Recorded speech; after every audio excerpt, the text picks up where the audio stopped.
también, y justo este es el tema más preguntado, obviamente, este es el más preguntado, ¿ah? Este es el segundo más preguntado. El primer lugar de preguntados, el primer lugar, recordar, primer lugar, ¿qué eran? Estudios epidemiológicos. Estudios epidemiológicos. Era el tema más preguntado, les dije, ¿no? El segundo premio, el segundo tema más preguntado es vigilancia. Ya, lo segundo más preguntado es vigilancia, por si acaso. Ya, entonces veamos. Veamos conceptos previos, cómo se presentan estas enfermedades. Vamos a ver, aquí es donde vamos a ver qué es epidemia, endemia, pandemia, episodia, eso vamos a ver. ¿Qué es enfermedades emergentes, reemergentes? Por ahí hace un tiempo vino una pregunta donde vino alternativas al respecto, que es una enfermedad controlada, eliminada, erradicada. También ha venido hace unos pocos años también una pregunta al respecto. ¿En qué consiste la vigilancia epidemiológica? Que es sala situacional, que vino también en el 2017, 18 creo que vino una pregunta de sala situacional. Notificación de casos, también ha venido preguntas. Y ahora que hay casos de rabia, de repente por ahí tienen que repasar rabia. Enfermedades de notificación inmediata también. ¿Ya? Entonces vamos a ver algunos conceptos previos para ir al break. Esto vamos a revisar primero, después vamos al break. ¿Ya? Conceptos previos. Para realizar la vigilancia, más adelante les voy a explicar en qué consiste la vigilancia, pero tenemos más o menos una idea, ¿no? Ver cómo se desarrolla una enfermedad, si aparecen casos, no aparecen casos, ¿no? Más o menos así. Vamos a necesitar herramientas, ¿ya? Y hay varias herramientas, pero las más usadas son estas. Una es la curva epidémica, que es esta, la curva epidémica, el canal endémico, que ha venido por ahí en un examen, y el índice epidémico, ¿ya? Entonces son herramientas. La primera, la curva epidémica. Esta curva epidémica es una representación gráfica, ¿ya? Es una representación, es un gráfico, ¿no? Representación gráfica de las frecuencias de casos, ¿ya? Y generalmente son semanales, generalmente, ¿no? Semanales, hay ocasiones que son mensuales, pero generalmente son semanales, ¿ya? Por ejemplo, la Dirección de Epidemiología, o bueno, ahora se llama Nacional de Epidemiología, le han puesto CDC, ¿ya? Más de un rato vamos a ver algunos reportes del CDC. Ellos presentan sus reportes semanalmente, semana epidemiológica 1, semana epidemiológica 2, 3, hasta generalmente acaban en semana epidemiológica 52, 53, más o menos por ahí acaba. ¿Ya? Entonces cada semana es un periodo de reporte. ¿Ya? Entonces se va presentando, entonces el tiempo acá generalmente se presentan en semanas, generalmente, pero puede ser meses también, ¿ya? Se presentan en semanas. Y se ven cuántos casos se presentaron durante ese tiempo. Por ejemplo, aquí vemos el número de casos, cómo ha ido aumentando, ¿no? Esto parece, por ejemplo, cuando tuvimos el COVID, ¿no? Veíamos, ¿no? La primera ola, ¿no? La primera ola. Empezaron a aumentar los casos cada semana y después empezaron a disminuir. Hace un rato al inicio de la clase, cuando hicimos la recopilación de todos los temas que hemos revisado, vimos, ¿no? El dengue, cómo fue aumentando, vimos esta curva epidémica y cómo fue disminuyendo, ¿no? Con el tiempo. El otro es el canal endémico. Es más o menos este gráfico de acá, ¿no? Como dice acá, canal endémico, son canales, el cual te indica más o menos por dónde está yendo la enfermedad, si estamos yendo a una zona adecuada o una zona de riesgo, inclusive indicarnos si estamos en una zona de peligro, ¿no? Como dice acá, que es zona epidémica. Entonces lo dividimos en 4 áreas: zona de éxito, zona de seguridad, zona de alerta y zona epidémica. Entonces vigilar cómo va evolucionando el total de casos a través del tiempo, generalmente por semanas, ¿no? Imagínense que hubo 2 casos, 4 casos, íbamos feliz, empezaron a aumentar los casos y luego llegamos acá. Entonces aquí es una zona de peligro, ¿no? Zona de peligro. Entonces aquí es donde llegamos y obviamente tenemos que tomar acciones ya desde acá, ya mira, ya cómo van aumentando los casos, ya alguien tiene que hacer algo, ¿no? No vamos a esperar hasta acá para recién tomar acciones, ¿no? Entonces ya son acciones que deben tomar ya los encargados que ven esto, ¿ya? Pero esta vigilancia nos sirve para qué, para alertar a las áreas correspondientes para que se tomen acciones inmediatas, ¿no? Porque si no, sigue aumentando y nadie hace nada y al final ya saben las consecuencias. Entonces, este canal endémico también se le conoce como corredor endémico, ¿ya? Representa la incidencia de una enfermedad con respecto a la evolución histórica. ¿Y por qué digo eso? Por lo siguiente. No sé si ustedes se habrán preguntado. ¿Por qué han dibujado estos gráficos? ¿Por qué, por ejemplo, en junio, julio y agosto hay un aumento, ahí está este aumento en los gráficos? ¿Por qué? Ustedes no se habrán preguntado. ¿Por qué aquí hay un pico en este gráfico? Es porque históricamente ha habido un pico al respecto. Entonces, esto se calcula, generalmente se calculan quinquenios, se toma un promedio de cuántos casos hubo, por ejemplo, en julio. Ya, el promedio de casos que hubo en julio en los últimos 5 años. El promedio que hubo de casos en agosto, más o menos está por acá. Más o menos esa es la idea. Pero aquí no es que se mida promedios, aquí lo que se miden son cuartiles. El cuartil inferior separa la zona de éxito con la zona de seguridad. La mediana de estos 5 años, por ejemplo, separa la zona de alerta con la zona de seguridad. Y el cuartil superior separa la zona de alerta y la zona epidémica. ¿Eh? Recordar, en la clase de estadística les expliqué que son cuartiles, ¿no? Entonces, más o menos ahí es donde vamos a estar elaborando estos canales endémicos. Obviamente, cada cierto tiempo se va a actualizar, ¿no? Por ejemplo, uno podría pensar con este canal, esto es una enfermedad que probablemente aumente en invierno, uno podría decir, ¿no? Porque julio y agosto es invierno, ¿no? Seguramente es una enfermedad transmitida en el aire, ¿no? Una transmisión aérea, ¿no? De repente. Y el otro es el índice epidémico, que es una fórmula, que es esta. Este es el índice epidémico. el cual se calcula dividiendo el número de casos que tenemos ahorita en el periodo sobre el número de casos esperados. ¿Cuántos esperaba tener? Por ejemplo, imagínense, cada semana espero tener 2, 3 casos de una enfermedad. Es lo común. Pero empiezan a llegar 10, 20, 30, 100, imagínense, estoy exagerando. Entonces uno dice, ¿qué está pasando, no? Entonces, eso calcula el índice epidémico, el número de casos sobre el número total de casos esperados. El número de casos representados en la semana y el número de casos esperados corresponde a la mediana, no el promedio, la mediana del quinquenio anterior para la misma semana. La mediana. Probablemente no tiene distribución normal, pero están calculando la mediana, ¿no? Entonces se han quedado, ¿no? Entonces aquí casos esperados es la mediana. Y lo que esperamos, bueno, si es que el índice epidémico es mayor a 1, entonces uno podría decir, uy, algo está pasando, ¿no? Hay peligro. Peligro, que hay un brote, una epidemia. ¿Ya? Entonces, lo ideal es que no haya, que el número de casos no supere a lo que estamos esperando. Eso es lo ideal. Hay que estar alerta cuando es mayor a 1. Ese es el índice epidémico. Todos estos indicadores gráficos nos indican a tomar alerta por cierta patología, ¿no? Por ejemplo, ahorita, gracias a la vigilancia, bueno, se sabe que hay un caso de rabia, que el paciente lamentablemente ha fallecido, pero ahora están tomando acciones, ¿no? Hace una semana están vacunando perritos, ahora están hablando bastante, publicidad, el tema de esta enfermedad, ¿no? A tomar las acciones del caso. Esta parte un poquito, bueno, es sencilla en realidad, solamente está un poquito cargada nada más, pero es sencilla, es ver cómo se presentan las enfermedades, ¿ya? Seguramente han escuchado estos conceptos, ¿no? Epidemia, fuente común, no, epidemia, brote, episodia, endemia, pandemia, ¿no? Entonces seguramente han visto. Entonces aquí lo vamos a resumir básicamente en lo siguiente. Primero, epidemia. ¿Qué es una epidemia? Epidemia es el aumento inusual, como les dije hace un rato, es un aumento inusual del número de casos, ¿ya? Entonces, aumentan los casos fuera de lo esperado, eso es una epidemia, pero en una población o área determinada, en un periodo determinado, ¿no? Por ejemplo, si en esta semana epidemiológica esperábamos tener 5 casos, pero tenemos 30, algo está pasando, ¿no? Entonces, tiene que ver con este concepto de epidemia, ¿ya? Ahora, la epidemia se puede clasificar de dos tipos, y eso vino no en examen de residentado, sino en examen del ENAM, hace poco, en los últimos, hace un año, 2 años, vino una pregunta, epidemia de fuente común y fuente propagada, ¿ya? Vino una pregunta al respecto. ¿Qué es una epidemia de fuente común? Tiene que ver cómo se inicia esta transmisión, ¿ya? Fuente común aquí ocurre cuando las personas son expuestas simultáneamente a la misma fuente, o sea, se contagian por la misma fuente. Entonces, puede haber de dos tipos, puntual y continua, ¿ya? El tipo puntual hay una exposición en un periodo corto. Por ejemplo, en una fiesta, ¿no? Consumo de alimentos, consumo de alimentos. Hace un rato les mencioné, ¿no? Alimentos contaminados. Entonces aquí la exposición es un periodo corto, ¿no? El ejemplo que les dije hace un rato, consumieron la ensalada que con lechuga no estaba lavada. Entonces todos consumieron la lechuga y rápidamente se presentaron los casos. Eso sería una epidemia de fuente común. Todos consumieron, ¿qué cosa? ¿Cómo se llama? La ensalada, hasta que se acabó. Se acabó la ensalada, todos se lo comieron y a las horas empezaron a presentar esta sintomatología. Entonces, puntual. Pero hay otras que son continuas, que pueden ser de tipo prolongado o intermitente. Por ejemplo, imagínense, ¿no? Que el agua, bueno, el abastecimiento de agua contaminada. Imagínense, ¿no? Que, por ejemplo, la red de agua eh, se presentó, está pasando el agua, ¿no? Pero hubo un error en los mecanismos por ejemplo, de botar ciertos contaminantes, ¿no? Y esta agua está llegando no de forma potabilizada, sino contaminada, y varias personas están consumiendo este líquido, ¿no? Al inicio de la clase de epidemiología, cuando empezamos, les mencioné, ¿no? Cómo empezó a desarrollarse la epidemiología, ¿no? El primer estudio epidemiológico que se considera el estudio de John Snow, ¿no? Con respecto al brote de cólera que hubo en Londres, ¿no? Que hubo una pileta en el cual salía agua contaminada. Entonces, las personas que consumían ese líquido se contagiaban de esta enfermedad, ¿no? Empezaron a presentar, entonces hay una fuente común que es esa agua contaminada, esa pileta donde sacaban el agua, y las personas continuaban enfermándose, ¿no? Entonces, eso ocurre, ¿no? Entonces, esos son algunos ejemplos de esta forma de contagiar de fuente común, ¿no? De tipo continuo. Y el tipo propagada es aquella transmisión que se realiza de persona a persona, ¿no? Se contagia, ¿no? Por ejemplo, el caso que les dije hace un rato, ¿no? Esta persona está resfriada o está con COVID, le contagió a otra persona, y esta persona le contagió a otra persona, ¿no? Y esa pregunta que vino en el examen del ENAM extraordinario, pero hace poco fue un caso de COVID, ¿no? Era un tema era justo una pregunta de COVID, ¿no? Una persona se contagió en su trabajo, fue a su vivienda y contagió a su familia, y más o menos así describía la pregunta. Y decía, ¿qué tipo de epidemia se presentó? Había varias alternativas, y la respuesta fue la epidemia propagada, ¿ya? En esa pregunta, ¿no? Porque el contagio fue de persona a persona. Y aquí agregué este grafiquito porque estos tipos de epidemias pueden dar distinto tipo de gráfico de esta curva epidémica, ¿no? Que vimos hace un ratito, ¿no? ¿Recuerdan esta curva epidémica? Entonces, esta curva epidémica también nos sirve para identificar qué tipo de epidemia está ocurriendo. Entonces, tenemos la epidemia de fuente común y tenemos la propagada. Por ejemplo, el puntual, ¿no?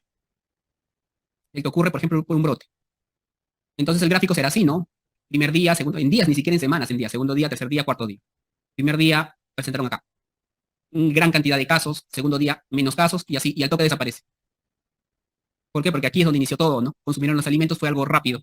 Por eso acá, les pongo acá, ¿no? Es en un periodo corto. Ya se presentan en periodos cortos. En cambio, continuas, en cambio continuas sí vamos a presentar casos durante todo el tiempo, ¿no? Casos por acá, por acá.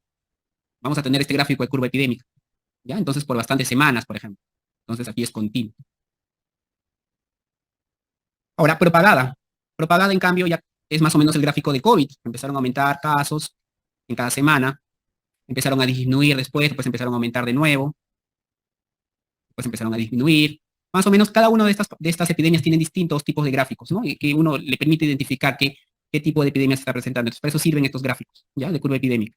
Solamente para que sepan que estas cosas sirven, ¿no? No están perdidas. A veces uno piensa, ¿para qué me enseñan estas cosas si no sirven? ¿No? Entonces sí sirven. Ya que entonces aquí vemos algunos aspectos que deben también recordar, ¿no? A veces vienen en los exámenes, ¿no? En qué áreas son endémicas, mencionan, ¿no? Ah, ya, todavía no llegó endemia, yo ya me salté, me emocioné, no he hablado ni qué es endemia, quería mostrar qué es endemia. Ya, acabamos con epidemia, ¿ya? Entonces es el número inusual de casos en una población determinada, ¿no? Aparición de casos nuevos de manera inusual, que no esperábamos. Entonces uno diría, bueno, entonces estamos en una, por ejemplo, la rabia, no esperábamos tener rabia ahorita, pero entonces estamos en una epidemia de rabia, uno diría, sí, pero no tanto, ¿no? Entonces aquí viene el otro concepto, brote. ¿Qué es un brote? Es aumento inusual del número de casos, ¿ves? Lo mismo que epidemia, pero en un área geográfica delimitada y afecta a un número delimitado de personas. Los casos tienen un nexo epidemiológico, o sea, se puede conocer quién inició este ciclo de contagio. Entonces los casos tienen un nexo epidemiológico. Los brotes son un aumento inusual de casos, pero casos pequeños, circunscritos en determinada área, ¿no? Por ejemplo, ahorita lo que ha pasado en Arequipa es un caso circunscrito en esa área. Por ahí dicen que hay un caso sospechoso en Lima, se tendría que demostrar, pero son casos aislados todavía. Entonces, por eso se llaman brotes. El tema, lo que se hablé hace un rato, intoxicación alimentaria, enfermedad transmitida por alimentos, fue un caso aislado. Solamente esas personas que consumieron esa ensalada contaminada se enfermaron, luego ya pasó. O de repente, bueno, más o menos estos casos, ¿no? Esos casos que les acabo de mencionar, casos circunscritos. Eso es básicamente, eso es un brote, ¿ya? Episotia. Episotia es incremento inesperado de casos, pero en animales, ¿no? A veces salen en las noticias, encontraron murciélagos muertos, los cuales estaban infectados con rabia. A veces ha visto, pues, hace unos años vi esa noticia. O perros muertos, se encuentran varios perros muertos, analizaron y tenían rabia.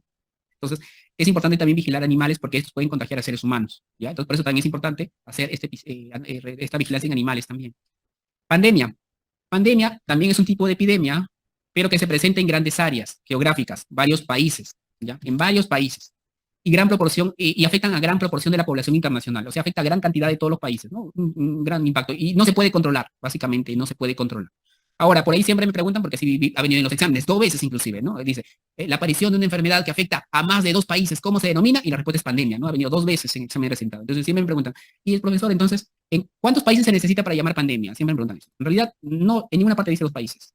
En realidad, por ejemplo, cuando hubo el COVID, nunca declararon pandemia, recién declararon pandemia recién en marzo. Ya había afectado toda Europa y todavía no declaraban pandemia, ¿ya? Entonces, no necesariamente son 2 países. La idea es de que afecta a gran cantidad de países, grandes áreas. Si una pregunta le sugiere de que es una enfermedad que afecta a amplia gama de países, tiene un impacto a nivel poblacional, bueno, marquen pandemia, ¿no? Ahora, cuando resolvamos preguntas, ahí vamos a revisar ese casito que les he dicho, ¿ya? Y endemia es la presencia continua de una enfermedad, la presencia continua de una enfermedad en un área geográfica, o sea, la presencia continua de una enfermedad en esa zona. Entonces uno dice, esta enfermedad es endémica del norte del país. ¿Por qué? Porque siempre hay casos, ¿no? Nunca desaparece.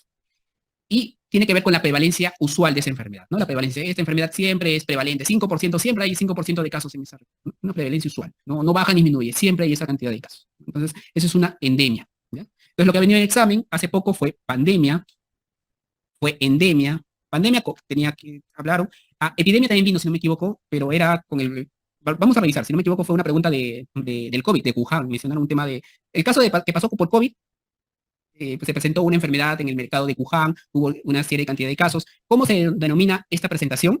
En diciembre, dicen, en diciembre de 2019, y la respuesta no era, todos marcaron pandemia, pero no era pandemia, todavía una epidemia. Ya. Lo que mencionaron en esa pregunta es esta. En el mercado de Wuhan, se presentaron casos de una enfermedad respiratoria poco conocida, ¿no? Nueva, en diciembre del año 2019. Eso decía la pregunta. Ocurrió en ese mercado. ¿Cómo se denomina eso? Y todos pensaron, no es COVID, pandemia, ¿no? Pero no era pandemia, era una epidemia nada más. Al inicio era una epidemia. Ahorita, por ejemplo, con la rabia, ahorita es un brote prácticamente, pero imagínense un caso extremo que no va a ocurrir, probablemente no va a ocurrir, es que la rabia se convierte en una pandemia mundial por culpa de Perú, imagínense. No va a ocurrir, pero imagínense.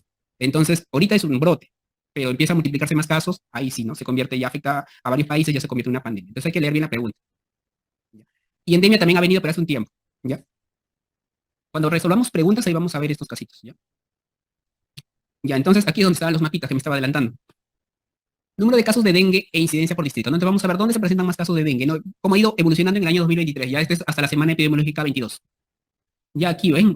Generalmente en las zonas cálidas es donde se presentan, donde habita el vector, ¿no? En la zona del oriente del país, ¿no? Zona con mucho calor, llueve, forman charcos, donde hay reservorios de estos gérmenes, bueno, estos patógenos, ¿no? Donde están estos mosquitos, donde se puede transmitir, ¿no? Y también en la costa también, ¿no?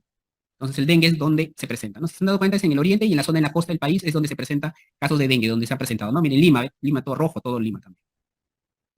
Así, ahora Zika. Zika, en cambio, en el norte del país, Piura también en el norte de Tarapoto, digo San Martín con Loreto, por ahí, ¿no? Pero generalmente en el norte del país, en el norte del país. Ahora Lima también, no Lima metropolitana, sino en la región de Lima de acá, Lima provincias, Ica también, ¿no? Pero básicamente más se presenta en el norte del país. Ahora que va a haber, que estamos ya de nuevo con el fenómeno del niño, ya sabemos, hay que protegernos, ¿no? Y sobre todo el norte, espero que en el norte hayan ya tomado acciones, ¿no? Porque ya se sabe lo que va a pasar, ¿no? Entonces, en enero, febrero van a aumentar estos casos de dengue, vean en rojo todo, entonces este año, 2024 va a ser similar. Zika también, de todas maneras chikungunya también, siempre el norte, ¿ve? El norte, chikungunya. Obvio, la parte de la selva también, la selva, el oriente, en la parte alta del oriente, ¿no? Entonces también chikungunya. Malaria también en el oriente, donde puede habitar estos vectores, ¿no? Sobre todo esas zonas donde habitan estos vectores. Miren, Ancash también, alguna zona de Ancash también, bueno, esta es la zona de Santa, si no me equivoco, también. Malaria, aquí vemos malaria. Enfermedad de Carrión. En cambio, Carrión más se dan en la zona del Ande, ¿no? En la zona andina. ¿No han dado cuenta? Ven, aquí vemos una curva epidémica, ¿no? Esta curva de acá, cómo ha ido evolucionando a través de las semanas epidemiológicas, ¿no? Cómo ha ido evolucionando, ¿no? Un ejemplo, ¿no? Hasta 6 casos por semana ha habido, no ha habido más, poquitos casos, ¿no? Tiene sus épocas también. Leishmaniasis, ven, aquí no solamente el oriente del país, sino también en el Ande, la zona andina también hay, ¿no? Por ejemplo, donde yo hice mis serums había leishmaniasis, yo tenía que dar tratamiento a las personas que tenían leishmaniasis. Entonces hay, no solamente en el oriente, también en la zona andina, en los Andes, también está, ¿no? Chagas. Chagas muy conocido, ¿no? Bastante se ha hablado de Arequipa, ¿no? Pero también hay en el oriente del país también. ¿Ven? Chagas. ¿Qué más? Aquí vemos. Leptospira también. ¿Ven? Se han dado cuenta del oriente. Hay varios compañeros míos que siempre les ha gustado la infectología y se iban a hacer su internado a la selva y ahorita ya son infectólogos, ¿no? Inclusive van a rotar un mes, 2 meses, ¿no? Y ahí es donde la mayoría de enfermedades infecciosas ahí hay casos, ¿no? En el norte del país también. Lima también, ya recordarán cuál es el mecanismo de transmisión de esta enfermedad. Fiebre amarilla, estos son los casos que reportados en el 2023, ¿ah? Hasta esa semana, ¿no? Y aquí vemos esta curva, ¿no? Que vemos acá en el 2006, algo habrá pasado, miren, hasta 100 casos se presentaron, después disminuyeron, después en el año 2016 otra vuelta aumentó, ahora cómo será en el 2024, de repente aumenta, ¿no? Fiebre amarilla transmitida por vectores, ¿ya? Entonces, miren, acá en el 2023, donde hubo casos, ¿no? En esta zona de acá del país, en el sur del país, ¿no? Según este reporte. Y ahorita más rato les voy a mostrar dónde pueden ver estos reportes. Rabia, uy, justo puse un gráfico de rabia. Para hasta el 2023, estos no son necesariamente casos confirmados, ¿ah? Son casos probables, ¿ya? En el norte de Amazonas, ¿no? Amazonas. Rabia, peste también en el norte del país, peste, es lo que reporta el MINSA hasta la semana 22. Ya. Y bueno, básicamente esas son algunas patologías para ubicarse, ¿no? Más o menos dónde se han estado presentando. Ahora vamos a ver algunos conceptos, ¿ya? Por ahí ha venido en exámenes también, en alternativas, sobre todo, en los últimos 5 años ha venido alguna pregunta de esto. Enfermedades emergentes y enfermedades reemergentes, ¿ya? Enfermedades emergentes es aquella enfermedad desconocida o de nueva aparición hasta el momento, generalmente por un tipo de infeccioso o transmisible. O sea, es una enfermedad nueva. Lo clave es nueva. ¿Ya? Por excelencia, COVID, ¿no? Ya ahorita todos sabemos. ¿Ya? Pero vamos a ver otras enfermedades, ya nuevas. Por ejemplo, por virus.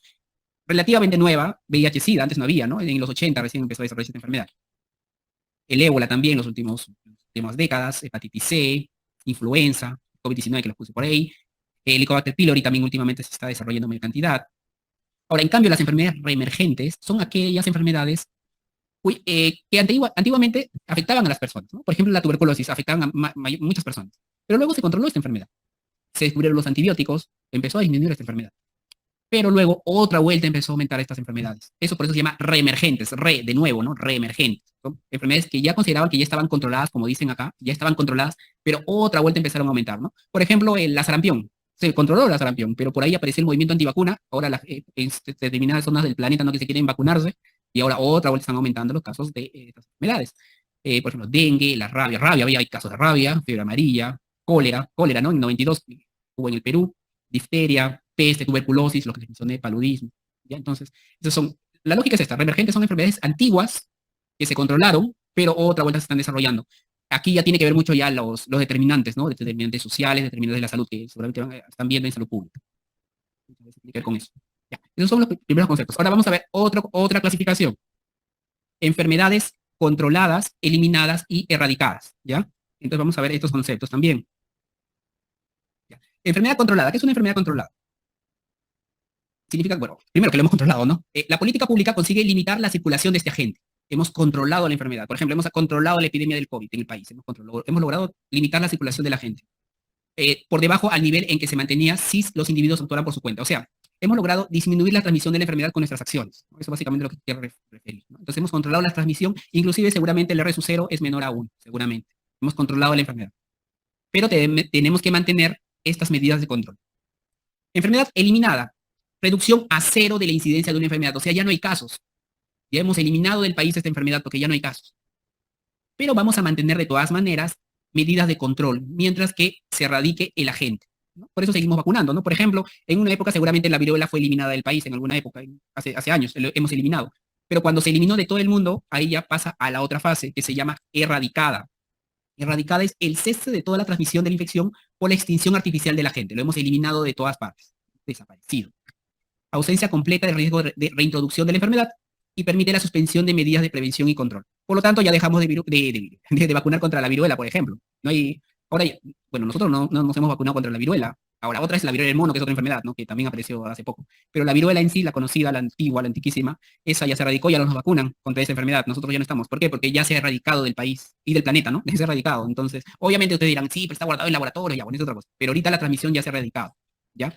Esperemos que luego no aparezca por ahí, ¿no? Porque a veces aparecen así enfermedades y se vuelva ya no en una enfermedad, sino se vuelve una reemergente, ¿no? Imagínense, en unos años aparecen más casos aparecen viruela normal, la común, entonces ya se volvió una enfermedad reemergente, ¿no? Ustedes contarán, en mis épocas era una enfermedad erradicada, pero por algún motivo. Entonces esa es la clasificación. Controlada, primero la controlamos, lo eliminamos del país, ya no hay casos, pero mantenemos las actividades preventivas, seguimos vacunando, vacunamos sarampión, rubiola, polio, vacunamos, y luego todo el país, todo el planeta hace lo mismo y erradicamos esta enfermedad del planeta. Ese es el orden, ¿ya? Controlamos, eliminamos y erradicamos. Sencillito. Sí. Por eso, justo eso iba a decir. Lo que vino en el examen fue, ¿qué enfermedad fue erradicada? Viruela. Viruela. Y eso fue la respuesta. Viruela. O eliminada, uno puede decir polio, todavía no ha habido casos, pero por ahí seguramente va a aparecer un caso. Lo que ha habido casos eran por tema de vacuna, creo que hace poco ha habido un caso por post-vacuna, creo. ¿Ya? Pero el tema por polio silvestre no recuerdo. Pero ahorita vamos a ver ¿cómo se llama? Las alertas epidemiológicas, ahí sí vemos uno. Pero recuerdo que hace poco se habló algo de polio. Ya, pero tenemos controlada, eliminada y erradicada. Ya, erradicada viruela. Y esa fue la respuesta del examen. Luego, ¿qué más? Ya. Ya, entonces, después de dar todo esta introducción, veamos qué es vigilancia epidemiológica. Hemos empezado al revés, ya, pero igual, ya conocemos estos conceptos. ¿Qué es la vigilancia epidemiológica? Es la recolección sistemática, análisis e interpretación de los datos de salud necesarias para la planificación, implementación y evaluación de las políticas de salud pública. Se supone que los gobiernos regionales, locales, el Ministerio de Salud también, toman acciones de salud pública para evitar que estas enfermedades se desarrollen, ¿sí o no? Entonces, esta vigilancia permite medir esto, combinado con una difusión oportuna de los datos a aquellos que necesitan saber, ¿no? Entonces, si te están informando de que los casos están aumentando, esas personas encargadas de tomar acciones deben tener esta información. Si es que no lo saben, ¿cómo toman acciones, no? Es algo parecido con los exámenes de laboratorio, ¿no? Ustedes piden examen de laboratorio y cuando tienen pacientes piden glucosa, urea, creatinina y algunos otros indicadores de sangre, ¿no? Si ven que está aumentando, por ejemplo, la creatinina, tomarán ciertas acciones. Si ven que está aumentando la urea, tomarán ciertas acciones. Es igualito acá. Si vemos que están aumentando los casos, algo está pasando, tenemos que actuar. Ahora, tipo de vigilancia. Tipo de vigilancia pasiva, activa y centinela, ¿ya? Esos son básicamente los tipos de vigilancia. La vigilancia pasiva. ¿En qué consiste la vigilancia pasiva? Consiste en que el investigador no ejecuta personalmente la acción. Solamente espera que lleguen los casos. Espera que lleguen los casos. ¿Ya? El investigador no ejecuta personalmente la acción, espera que lleguen los casos. Y también se obtiene la información de registros preestablecidos, por ejemplo, historias clínicas, registros de enfermedades, sistemas de información, certificados de función. Pasivo, no voy a buscar casos, sino espero que lleguen y voy reviendo los registros a ver qué cosas se reportan. En cambio, vigilancia activa, que es otro tipo de vigilancia, aquí el investigador sí ejecuta personalmente la búsqueda de casos, ¿no? De este caso, ¿no? Fuentes de información, encuestas, investigaciones de brotes, controles de focos, pesquisas serológicas, bacteriológicas. Entonces, por ejemplo, hay una intoxicación alimentaria, entonces el equipo de epidemiología va al colegio a ver qué ocurrió, empieza a estudiar, hace un análisis del brote, estudia ese brote, toma exámenes de sangre, de repente es otra enfermedad, otra patología, pero acude al lugar donde ocurrió. Inclusive busca más casos, de repente hay casos, no sé si han escuchado, no, se activó el cerco epidemiológico, empezaron a estudiar las viviendas que estaban alrededor del primer caso de, hace poco hubo, ¿qué cosa hubo? Rubiola creo que hubo, difteria, creo que hace un año, creo que hubo, unos 2 años creo que hubo, entonces empezaron a estudiar a todas las manzanas, ¿no? Entonces, esa es una vigilancia activa, ¿ya? Acude el investigador, ¿no? Y vigilancia centinela se realiza ante un problema de salud prioritario en el país, ¿no? Algo importante. Pero se utiliza para esto unidades centinela, ¿ya? Lo importante es que utilizo unidades centinela, que son establecimientos de salud representativos, ¿no? Entonces, seguramente un departamento, un distrito está dividido, ¿no? Su población está dividida en áreas. Entonces, tomamos muestras representativas de estas áreas para reportar cómo está evolucionando esta enfermedad, ¿no? En la población, ¿no? Entonces, se utiliza establecimientos centinelas. Ahora, esta vigilancia centinela puede utilizar tanto herramientas de la vigilancia pasiva o activa, ¿no? Puedo usar herramientas de cualquiera de las dos. Pero lo importante es recopilar información de estos establecimientos que son representativos, que tienen una población representativa, ¿ya?